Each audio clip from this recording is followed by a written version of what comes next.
मेरे प्रिय आत्मा,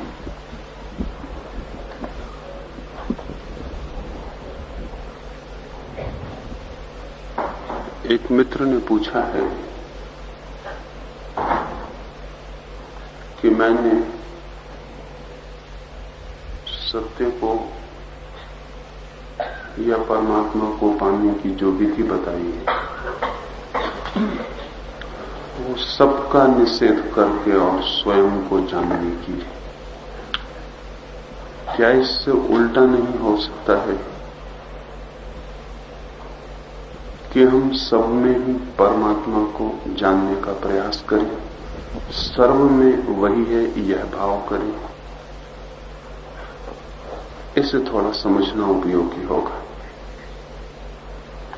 जो व्यक्ति स्वयं में परमात्मा को नहीं जानता है वो सर्व में उसे कभी भी नहीं जान सकता है। जो अभी स्वयं में भी उसे नहीं पहचान पाया वो और किसी में उसे नहीं पहचान पा सकता है। स्वयं का मतलब है जो मैं मेरे निकटतम है, और फिर तो कोई भी होगा तो मुझसे थोड़ा दूर और दूर और दूर होगा, और जब निकटतम मैं हूं उसमें भी मुझे परमात्मा न दिखाई पड़ता हो तो मुझसे जो दूर है उनमें तो कभी भी दिखाई नहीं पड़ सकता है। पहले तो स्वयं में ही जानना होगा, पहले तो जानने वाले में ही जानना होगा। वो निकटतम द्वार है, लेकिन ध्यान रहे ये बहुत मजे की बात है कि जो व्यक्ति स्वयं के द्वार में प्रवेश करता है वो अचानक सर्व में प्रविष्ट हो जाता है। स्वयं का द्वार सर्व का ही द्वार। जो अपने भीतर प्रवेश करता है भीतर पहुंचते ही पाता है कि वो सबके भीतर पहुंच गया है, क्योंकि बाहर से हम सब भिन्न भिन्न हैं, भीतर से हम भिन्न भिन्न नहीं।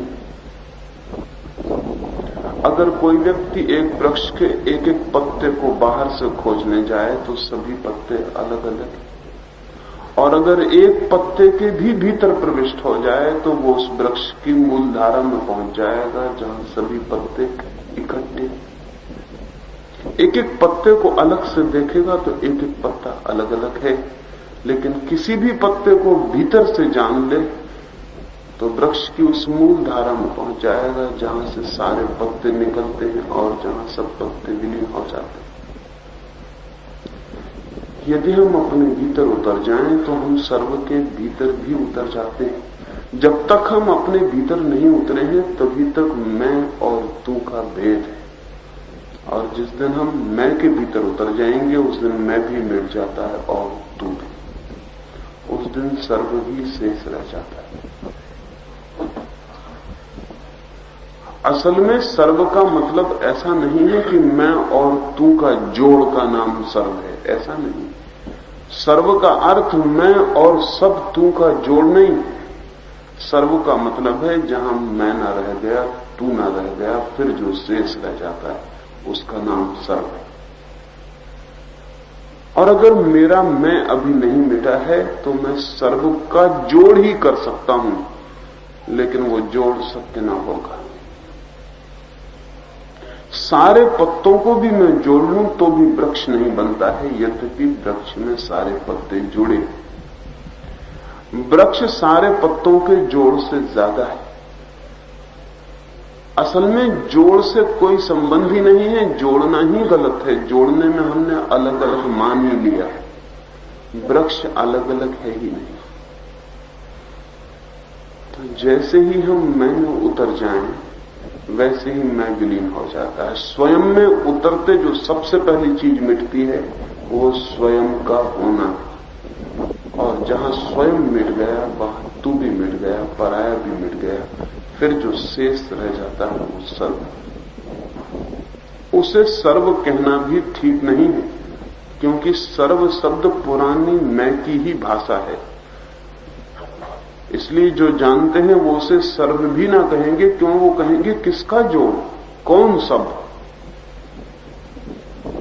तब वे कहेंगे एक ही बच जाता है, लेकिन शायद वे एक कहने में भी हिचकेंगे, क्योंकि एक कहने से दो का ख्याल पैदा होता है। क्योंकि ऐसा लगता है कि अगर एक बच जाता है तो एक का कोई अर्थ ही नहीं होता दो के बिना, दो हो तो ही एक होता है। इसलिए वे जो और समझ पाते हैं वे ये भी नहीं कहते कि एक ही बच जाता है, वे कहते हैं अद्वैत बच जाता है। बहुत मजे की बात, वे ये कहते हैं कि दो नहीं बचते। वे ये नहीं कहते कि एक बच जाता है, वे कहते हैं दो नहीं बचते। इसलिए अद्वैत, अद्वैत का मतलब है जहां दो नहीं है। ये उल्टे कहने की क्या जरूरत है, सीधा कहो ना कि एक है। लेकिन एक कहने में खतरा है, क्योंकि एक से दो का ख्याल पैदा होता है। और जब हम कहते हैं जहां दो नहीं है, वहां तीन भी नहीं है, वहां एक भी नहीं है, वहां अनेक भी नहीं है, वहां सर्व भी नहीं है।